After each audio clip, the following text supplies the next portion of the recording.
Thank you. Thank you for that wonderful introduction. And yes, I thank you all for having me here. I really appreciate the invitation and being able to take part in this great series. I'm looking forward to making it through my talk, but I really want to, get an opportunity to kind of have some question and answer with you all and really see where you are and just see exactly what you'd like to know about the nuclear field. So I'm going to go ahead and get started. Make sure, my laser pointer works.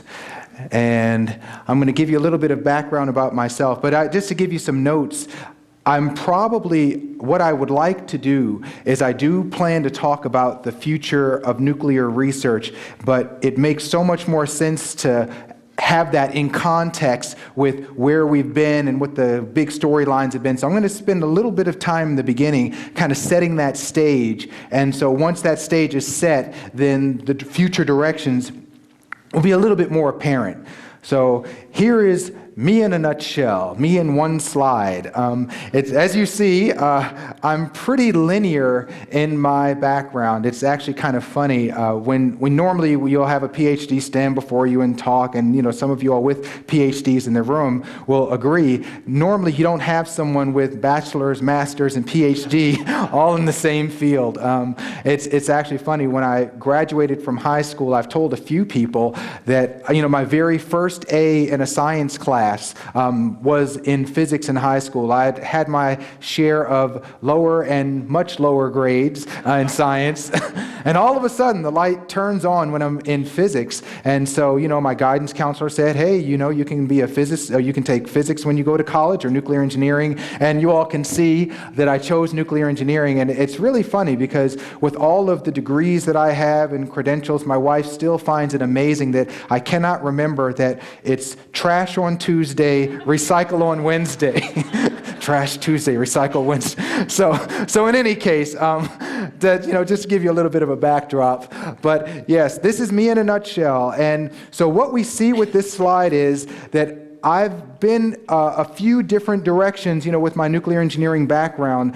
With my Master of Science, I was working, my field of study was plasma physics as it relates to nuclear engineering, but, I couldn't get any funding in that area. All the smart guys got those scholarships. So here it is. What am I going to do? I did get an environmental management fellowship from the Department of Energy, and so then my advisor, we were scratching our heads saying, okay, you have this money, how do you tie this research into our field of study? So it worked out well. I was working on waste destruction, and I was able to design a plasma torch and things like that. So instead of having incinerated waste that kicks out oxygen and lots of flue gas, we were able to pyrolyze, at least theoretically on paper, we were able to look at pyrolyzing waste, which is the same thing, but you just don't have the air circulating, so it's a lot cleaner as waste destruction goes. So that's kind of the plasma physics and environmental science. For my doctorate degree, I was actually coming off of a stint where I was working with the Comprehensive Test Ban Treaty Data Center. I was, kind of working, it was a joint Department of Defense UN effort. And so with that, I already had data I came with data, so I was, did radionuclide monitoring and gamma ray spectroscopy. But all said, as we look up here, I've kind of been around a lot of different areas. So I think this topic is especially good for me because I've kind of been in the nuclear field in enough capacities so that I kind of have a little bit of insight and vision that might be useful. All right, so all that being said, let's see. We have nuclear research as a field, and as I have here, it's been always a bridesmaid, never a bride. I don't know how many of you all are familiar with NBA basketball. I was an athlete when I was in college, so I have a lot of sports examples. And if you don't like sports, I'm very sorry. It's only going to be an hour lecture. But I have my fair share. But yeah, NBA basketball and you have, Michael Jordan. Everybody knows the name Michael Jordan. Scottie Pippen, people know the name, but they only know it in context with Michael Jordan. And, you have Scottie Pippen was supposedly the best right-hand man in the NBA. It actually has been a question, will he make it into the Hall of Fame or not? But again, that's kind of how when I look at the history of nuclear science, nuclear science has been on the forefront of a lot of great major breakthroughs historically, but we were never the main subject line, if you would, in a lot of those main stories that we were in. If you look at, the hypothetical nuclear military operations. If you say, okay, well, what was the nuclear contribution? You say, well, if you look at maritime operations with the nuclear Navy, Navy operations has never been the same once you introduce the nuclear power within that realm. But again, the main story of the Navy, you're not going to see, nuclear getting the headline of that. Of course, same with, nuclear weaponry.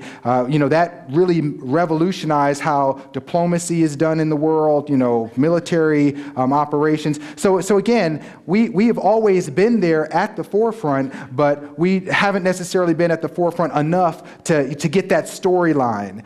So anyway, I say that right now, we're in the process of claiming center stage, and we should expect to see growth in the short and long term. Now, again, hopefully, most of you are wondering, why in the world do I have these superstars up there and nuclear research? Certainly that must be an error. Well, no, it's not an error. Actually, all four, three individuals in nuclear research do have something in common. Meryl Streep, Jack Nicholson, and Gene Hackman are actually in the record books for the number of Best Supporting Actor and Actress nominations that they've received. And of course, same with nuclear research. But one thing that separates these three from everyone else who's gotten lots of supporting actor and actress nominations is the fact that they were able to break through and also win Oscars for lead actor and lead actress. And so that's where I draw the parallel. For years, the best right-hand field, the best, supporting actor. But now I think we're coming into our time where we will actually be able to say, yes, we're able to take center stage and be the lead. So, and of course, I think events like this, and it's important enough to have a bullet, without the public relations effort and bridging the science from neutrons to actual people that you see in the grocery store, then none of this is ever going to be able to be sustainable. And so I think that events like this are critical, not just as a tangential effort, but this is critical to the development of nuclear science as a field. All right, so if you were to consider storylines per se, three different storylines of nuclear history, you could look at it three different ways. You could say you could have like the Star Trek voice, nuclear science, the great enabler. We have served as I said as a number two in a lot of different areas. If you look at what we have been able to do, in commercial power, 20% of all commercial power comes from nuclear energy. So again, we're a major player. We're not the major player. If you look at green technologies, carbon-free technologies, 70% of our green electricity comes from nuclear energy. But again, we're not necessarily getting that byline. Normally it's the green technologies or, the fact that we have the electricity.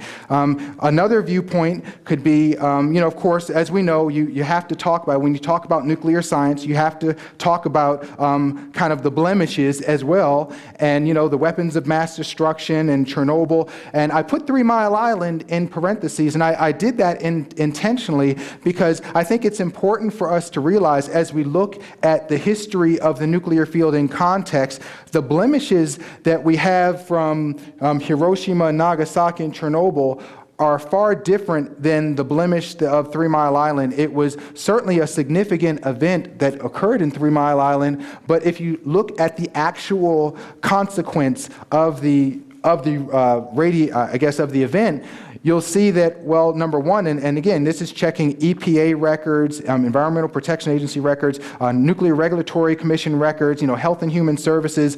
There were no documented deaths from 3 Mile Island. It turns out from 3 Mile Island, the average dose that, the average dose that a person in the community received was 1 millirem, which is a unit that you all probably don't know, but just in context, that is 1% of the annual background that's allowed in that neighborhood. So here it is, we had the horrific event of 3 Mile Island, and certainly damage was done, and we had a very big scare, but if you compare that to Chernobyl, when actual lives were lost, or Hiroshima and Nagasaki, it's a different context. But again, that is a storyline that has, dominated nuclear history.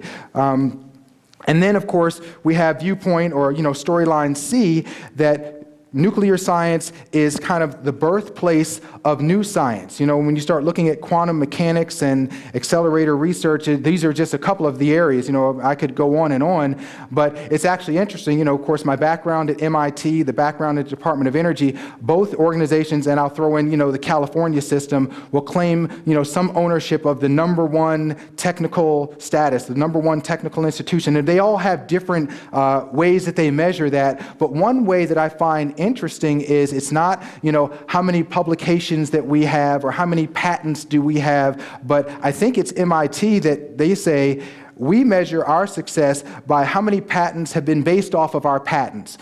How many publications cite our publications. And that's kind of how I look at nuclear science, because, where would the field of quantum mechanics be if there wasn't nuclear science to serve as that foundation? So I would say, as the birthplace of new scientific fields go, we're right there in the thick of things. And I would say that, as I'm going to be talking about, this viewpoint has existed for decades, but now we're finally at a place where this viewpoint can start, dominating the picture.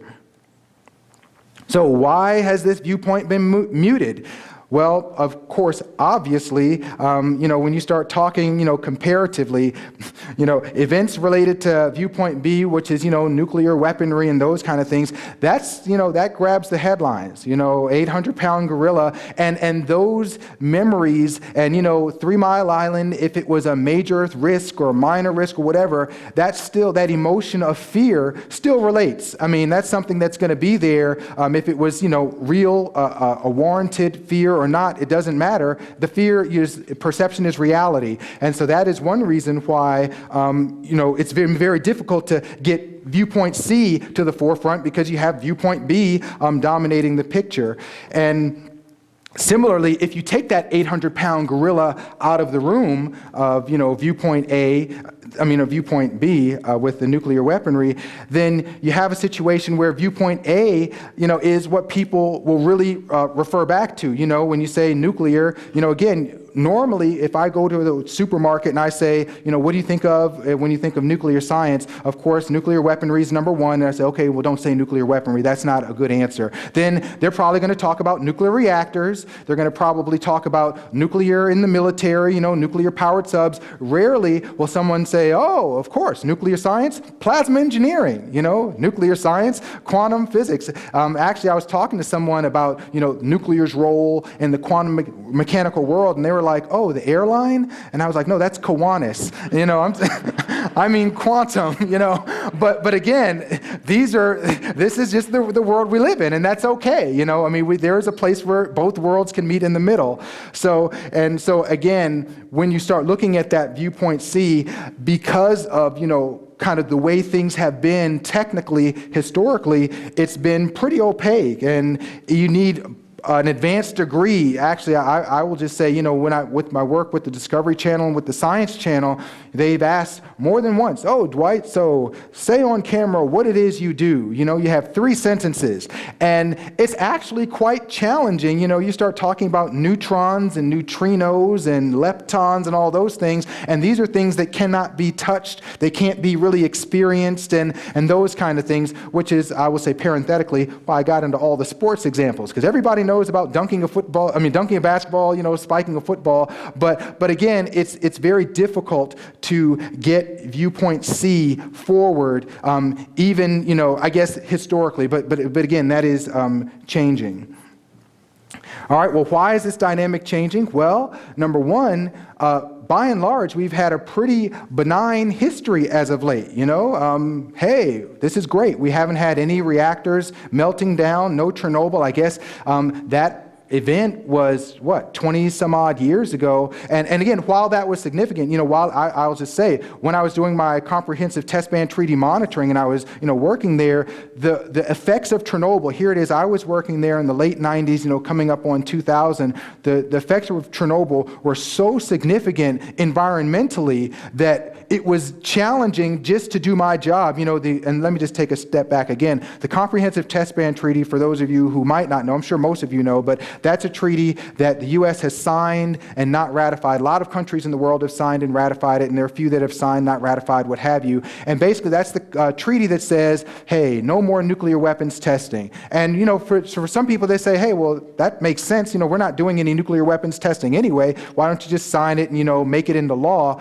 But then the questions come up, well, how can you verify and validate? You should never sign up for a treaty that you can't verify. And when you start talking about places in Eastern Europe, the radiation that's still on the ground today, it makes it challenging to verify if someone was to do a little, try to do a secretive nuclear test. There's so much radiation background there that, it's very complicated to know. So all said, today, even though we have that legacy, we've had a benign history.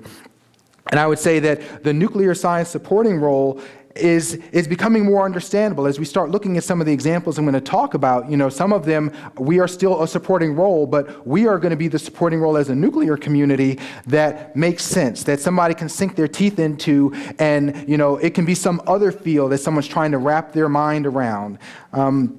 Let's see, and in some cases it says that nuclear science has become the single plausible option. And the easy examples would be, commercial power. If Congress says, oh yes, we need to make sure we have carbon-free emissions by whatever date. If that date's in the near term, it's no question. Nuclear is going to have to be a part of that mix. I mean, there's no other solution, for gridded electricity at that scale other than nuclear, given, shorter time frames. So because of that, it makes it a lot easier to consider nuclear as a first, as more of a leader in the acting community as a supporter because, it's the only option.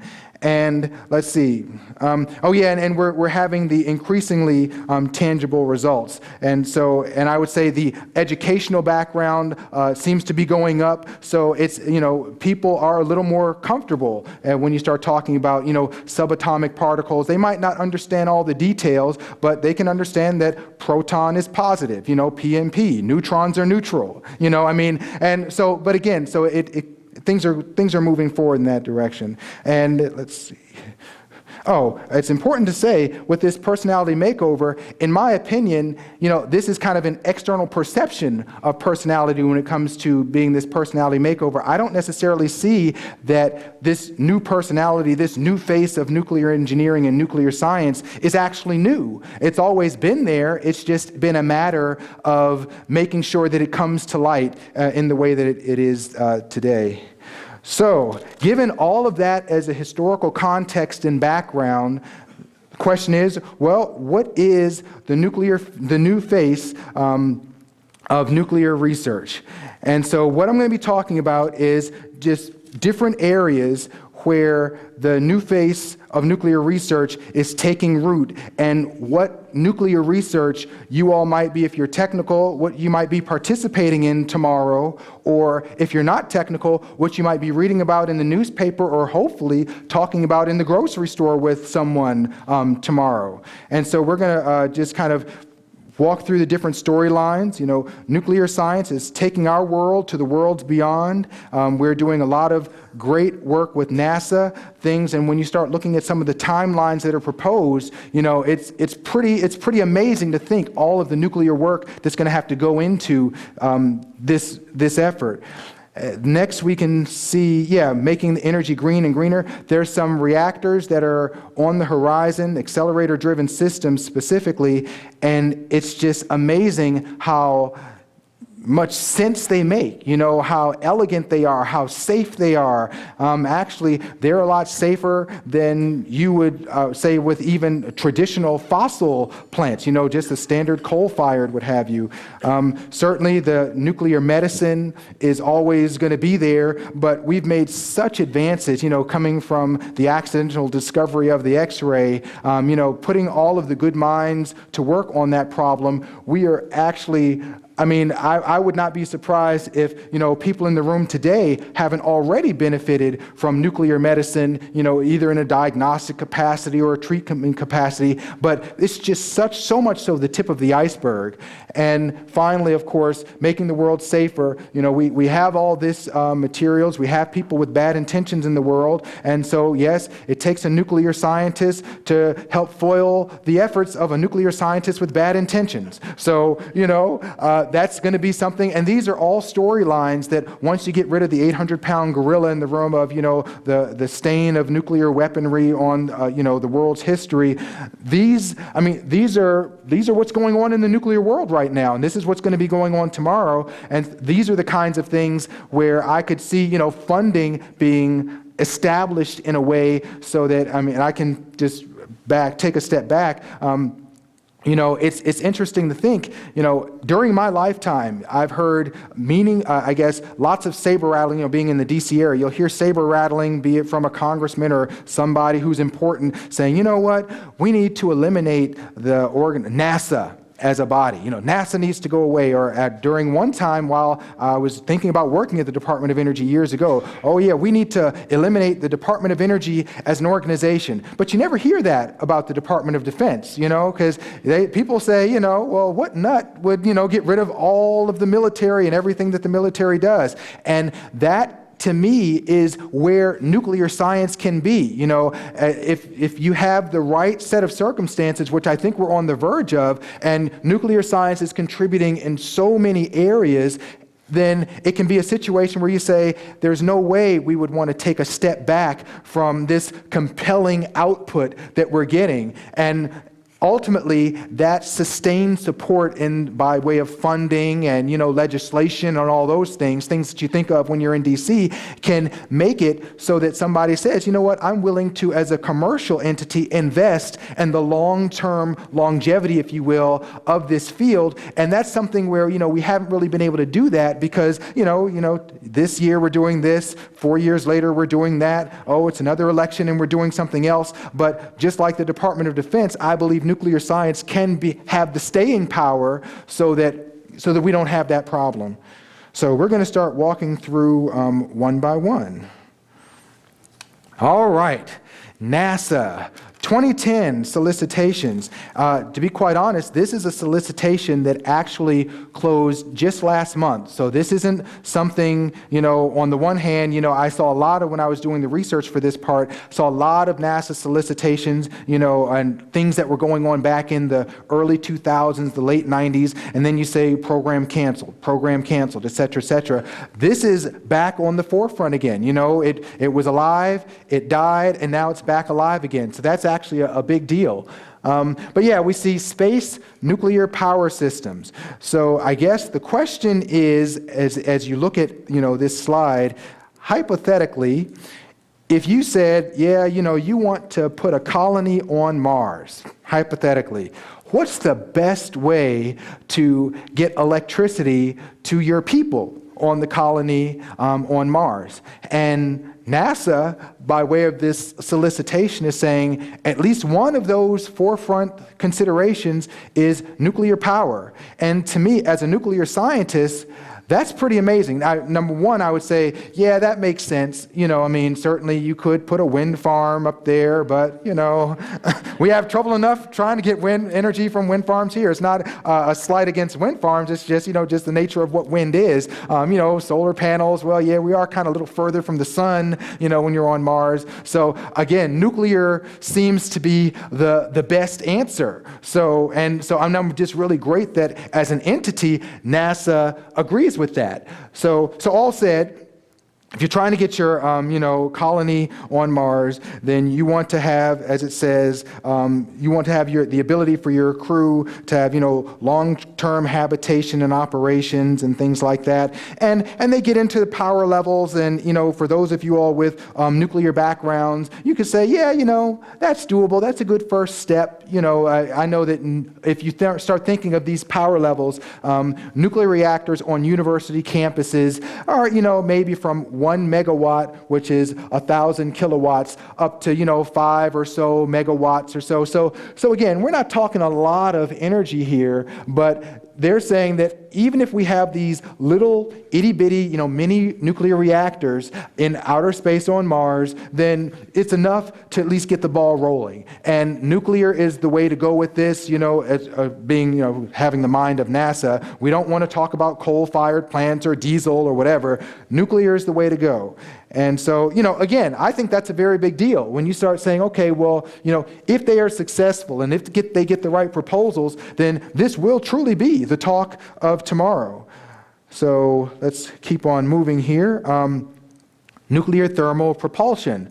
Oh yeah, you can't have a colony on Mars unless you get there. So what's the best way to get from Earth to Mars? If you want to have a round-trip mission to Mars, nuclear is the way to go. And again, as a nuclear science, I don't say, oh yes, as a nuclear person, of course they chose me. I say as an objective third-party observer, that makes sense. Now, to the average person, you might say, well, goodness, certainly you're not going to take an entire nuclear plant. You think of the size of a nuclear plant, and you're going to launch that in outer space. Well, it turns out that most commercial nuclear plants, not most, commercial nuclear plants across the board, and again, I don't know what your background is when it comes to knowledge of enrichment, but basically they use what's called low-enriched uranium. And when you dig uranium out of the ground, 99+% of that uranium is uranium-238, which is, effectively just like rock or dirt or, it has no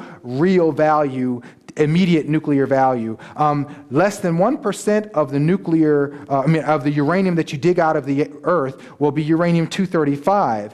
And that is the uranium that, is readily available for fission and those kinds of things. So when you talk about enrichment, which is a very common term in the nuclear world, you basically are saying we want to find some way to extract out the uranium-238 and increase that abundance of uranium-235 so that there'll be enough uranium-235 to make this nuclear reaction work the way we want to. And so most nuclear reactors, or like I say, across the board, nuclear reactors in America use uranium that is enriched to about 3%. So you go from less than 1% uranium-235 up to anywhere from 3 to 5% uranium-235.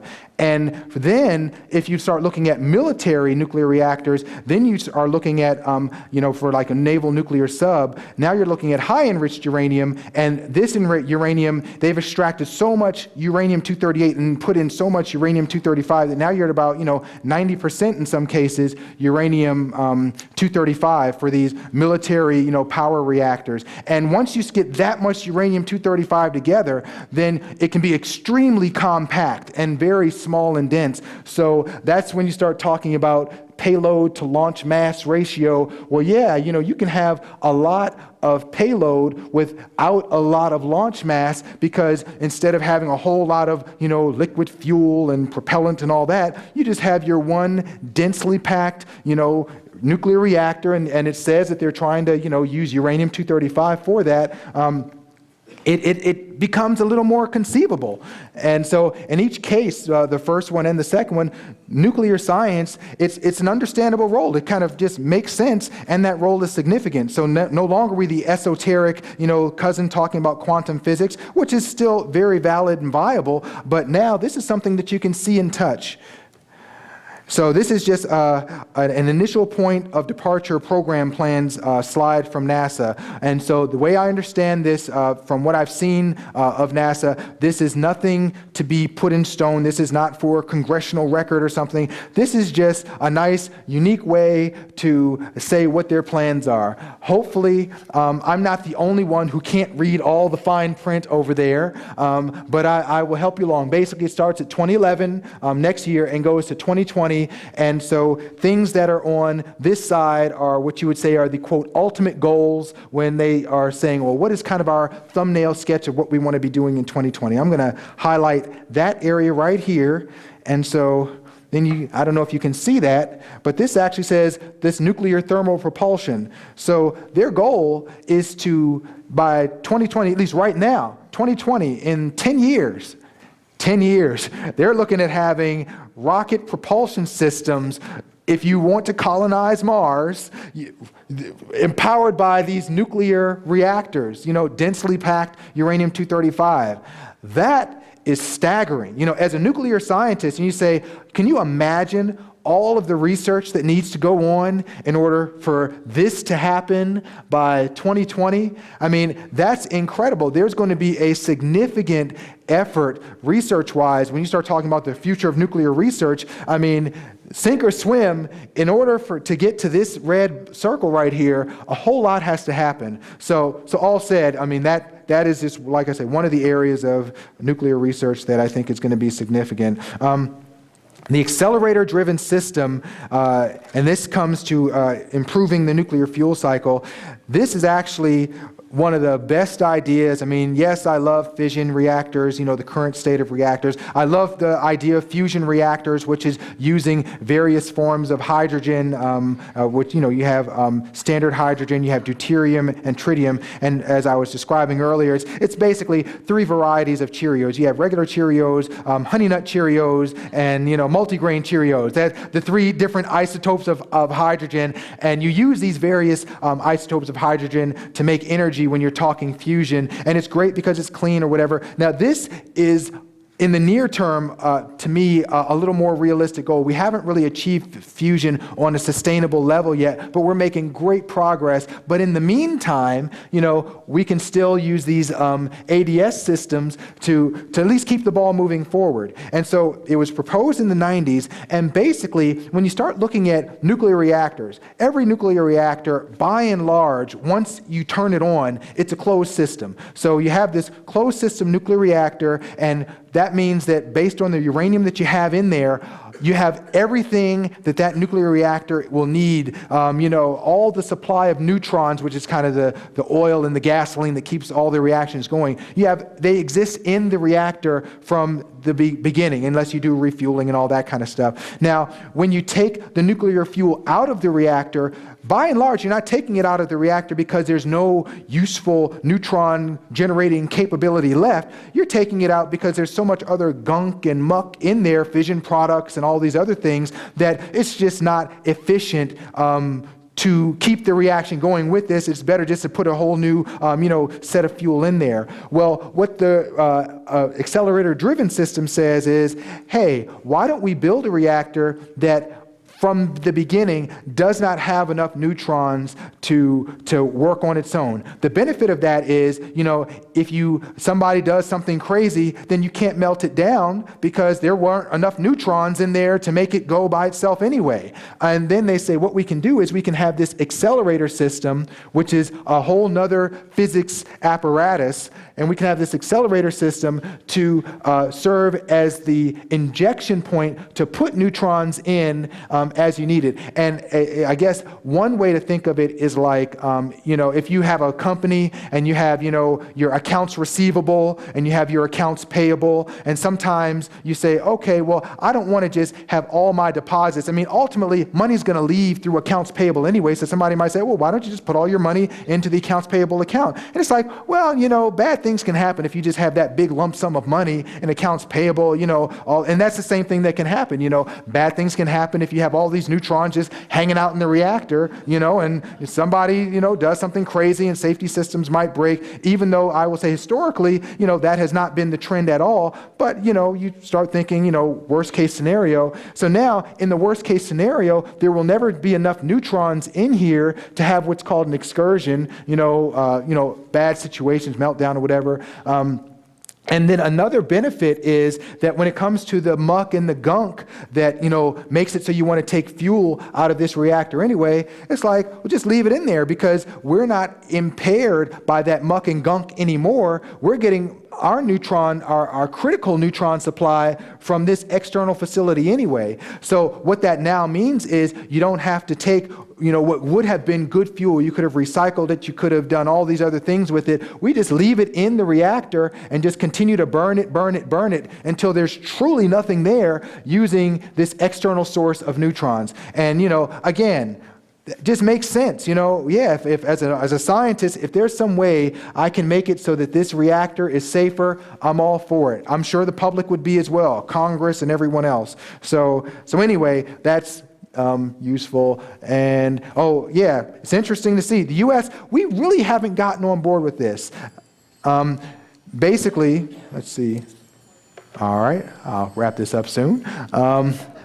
Basically, Belgium, of all countries, you don't think of Belgium as being the juggernaut, when it comes to scientific development. Normally you think of the U.S., the Russians or whatever. Belgium is already planning to build a pretty small one of these. China and India are right behind. There are lots of countries who are a little bit behind China and India. We're really not on the radar in that area. But I think that once things take root, we'll definitely see, this is the talk of tomorrow. And then, as I said, it burns fuel that can't be, it's safer. So anyway, I will just keep going. I'm just going to touch on a few of these. Let's see. Basically, radioisotopes. We actually today are looking at a pretty daunting situation. I'll just kind of skip down. Molybdenum-99, technetium-99m is used quite a bit in the medical industry, but it has a short enough half-life that you can't just, like peanut butter, you make it and you just store it for however many years. You have to continually make it because radioactive decay means that you can't just keep it around. And so all said, to make the long story short, there are 3 major facilities in the world that make technetium-99m.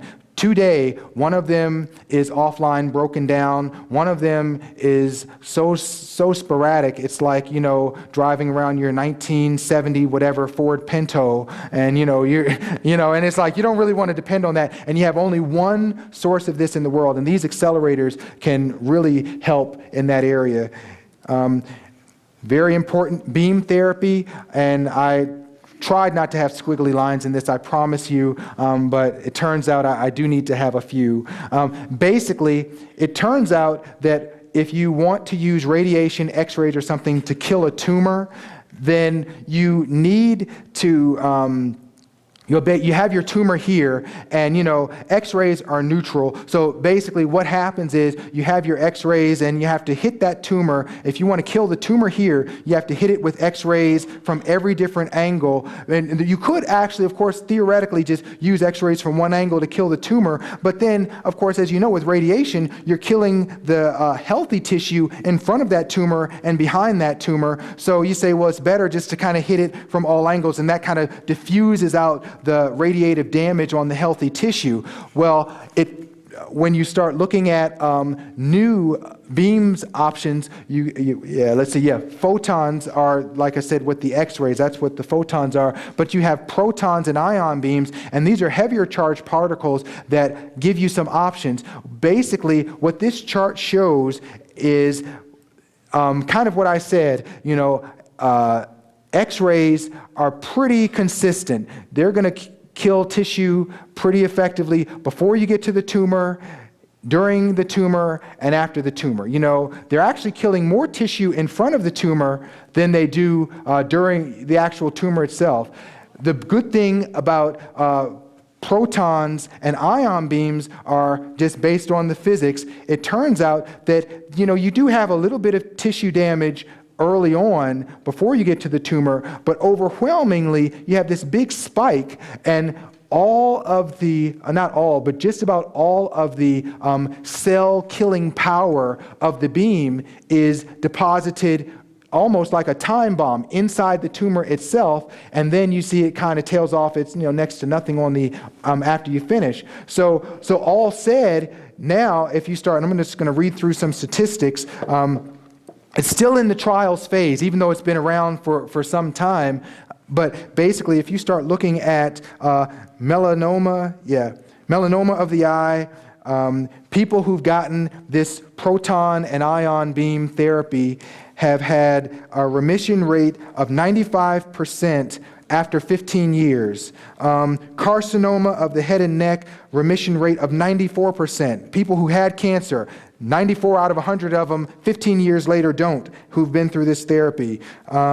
Liver cancer, 88% after 5 years. Lung cancer, 95% after 5 years. Prostate cancer, 92% after 5 years. So again, what's the future of nuclear research? It's such a positive story because you have much fewer side effects. It's just a good story to tell.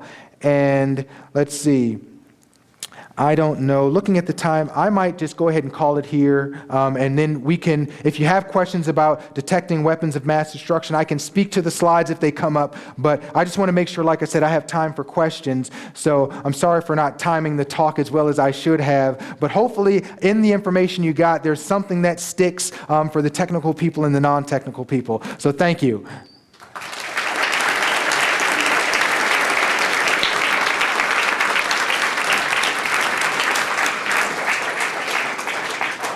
If you have a question, I'll come by with a microphone.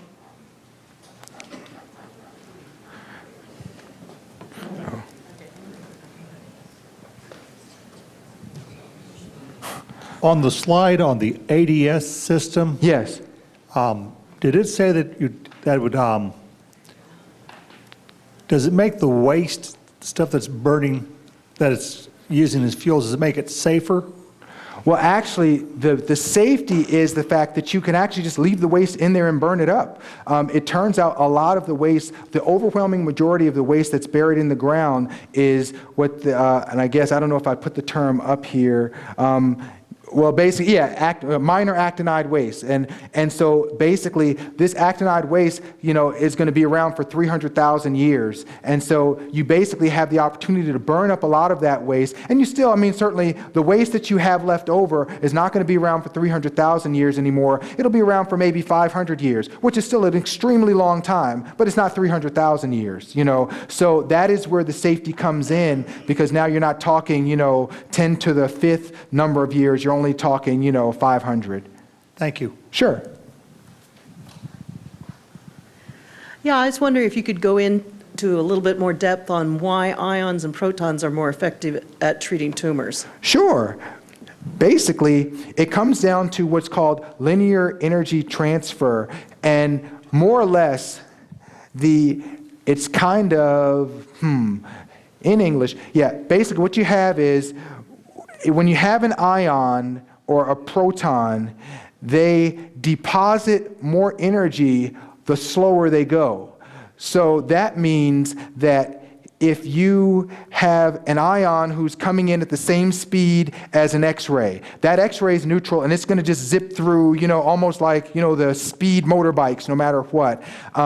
It's actually a case, it's maybe like you can think of it like rolling a snowball if you, are a kid and you're trying to make a snowman or something like that. So now you have these ions, the slower they go, the more they slow down, the more energy they deposit. So you get to the point here, and you can't really see it with the lights, but that peak means that they're almost to a stop, and because they're almost to a stop, they're able to deposit most of their energy. And it's almost like, and like I said, when you're rolling the snowball, once you get that critical mass of snow in that snowball, the bigger your snowball is, the more snow you can make stick to that snowball. And it's...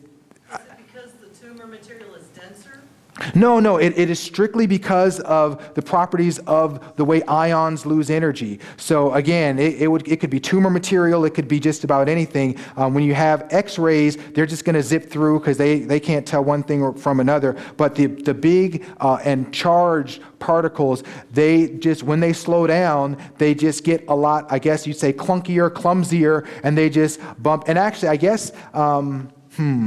Yeah, it's almost like if you have the top that's spinning and you spin the top and it's sort of like a gyroscope and it's spinning and spinning. And at the beginning, it's pretty much stable and, it's just, you just can't even tell it's moving. But right before that gyroscope tips over, it's kind of wobbling and it's one of those kinds of things where the more it slows down, then the more unstable it gets and the more energy it deposits. And if you time it right and if you space it right, you can space it so that it's going to deposit all of its energy right in the tumor. If you know how deep the tumor is, then you can just put your beam far enough away so that you can deposit all in the same place.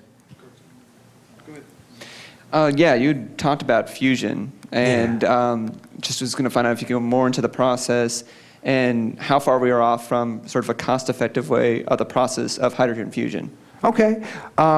Conventional, first of all, you have your two different ways to make nuclear energy. Fission is when you take a big juicy atom like uranium or plutonium and you just hit it with a neutron like a water balloon and it goes pow and it releases energy. Fusion, on the other hand, is when you have two really small hydrogen atoms, and you say the goal is to make a helium atom out of these two small hydrogen atoms, and it takes a lot of energy because hydrogen is positively charged. It takes a lot of energy to get two, just like if you want to make two positive ends of the magnet stick together, they repel. And so it takes a lot of energy to make that happen, but if you're able to overcome that charge barrier, if you will, then it will release ultimately more energy than it took to make them come together. Now, a great example of a fusion reaction is the sun. I mean, just every star is essentially a big fusion reactor. But the big problem is, number one, how do you get something, and it's been determined that a plasma, which is, I guess if you start off solid, liquid, gas, and if you heat those gases even hotter, then the gases will even begin to separate from themselves. The ions and the electrons will start stripping off of one another. And so in that hot environment, it's much more easy to make these two hydrogen atoms stick together. And so how far is it off? Wow. I would say, ideally, certainly we can do fusion now, it can be done, just not commercially, and so that, I would love to see it during my lifetime, but a lot of things would have to happen, a whole lot of things would have to happen for it to be commercial in my lifetime, and that's really where you get to the coin toss, and I don't really have insight into that, but, certainly it is something worth still pursuing. I don't think we should, pack up our bags and walk away at all. We've made a lot of progress, and I think we can actually get it done. Yes, you mentioned Chernobyl as an event that was 20 years ago. And is it not better to view it as an event in progress until there's a safe storage for? And you could extend the question, too, to the nuclear reactor sites that we have now and the temporary storage sites that are at those locations for high-level nuclear waste in the form of spent fuel rods.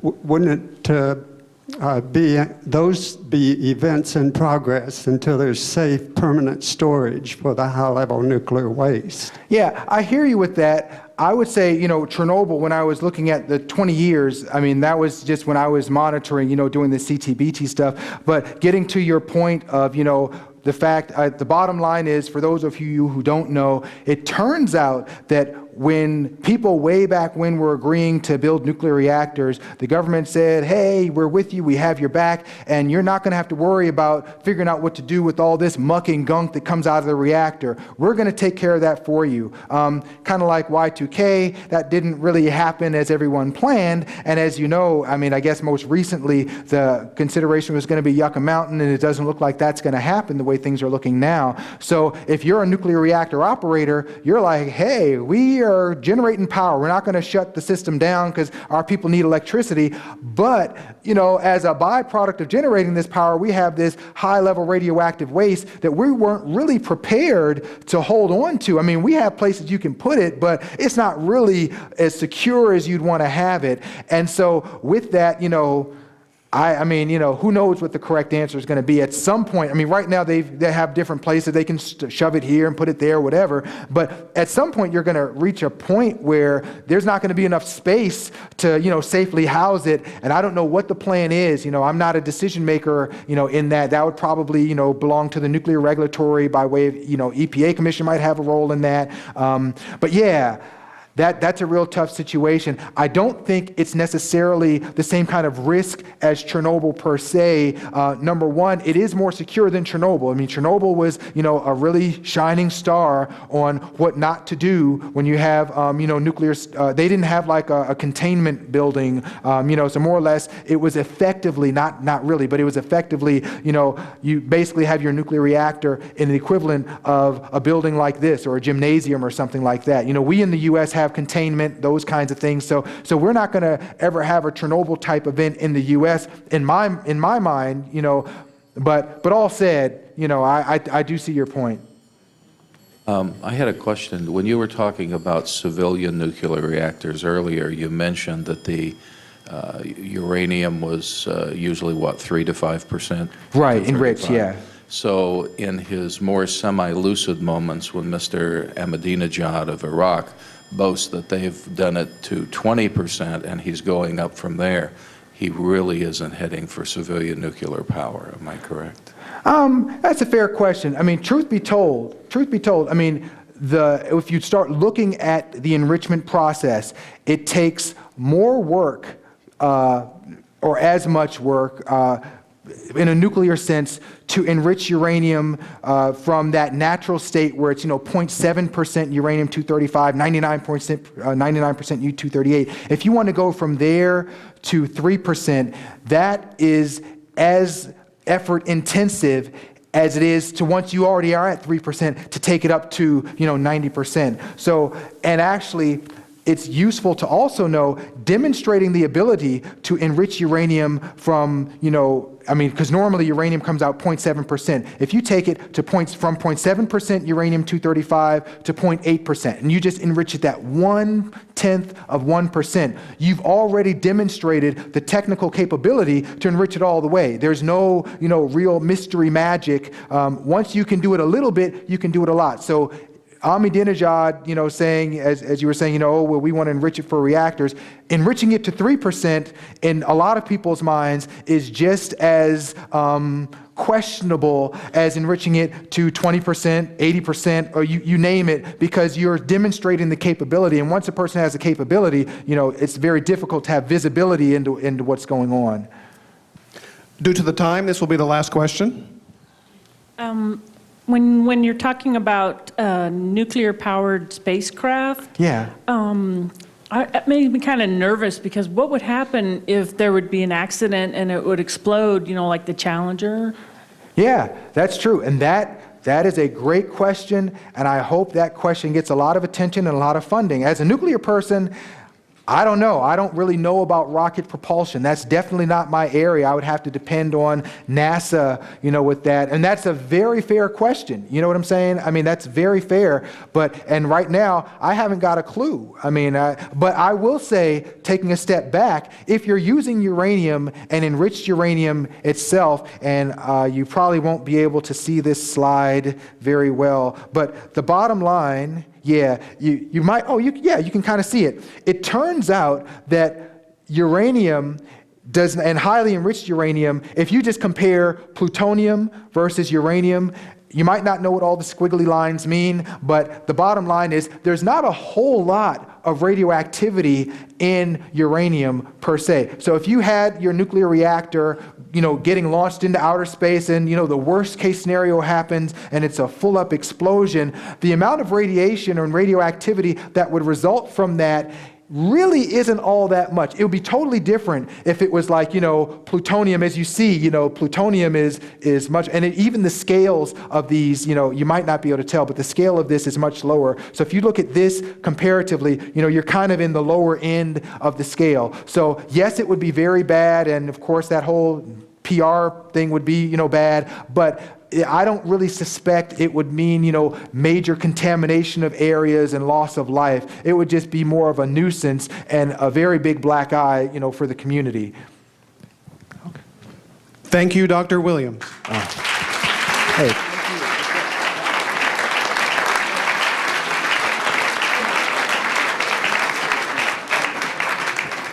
Dr. Williams will be happy to answer more questions. And thank you for attending tonight's lecture. And please join us next Wednesday, October 27th, same time, 7 p.m., for Marvin Fertel from the Nuclear Energy Institute speaking on the future of nuclear energy in the United States. Thank you and good night.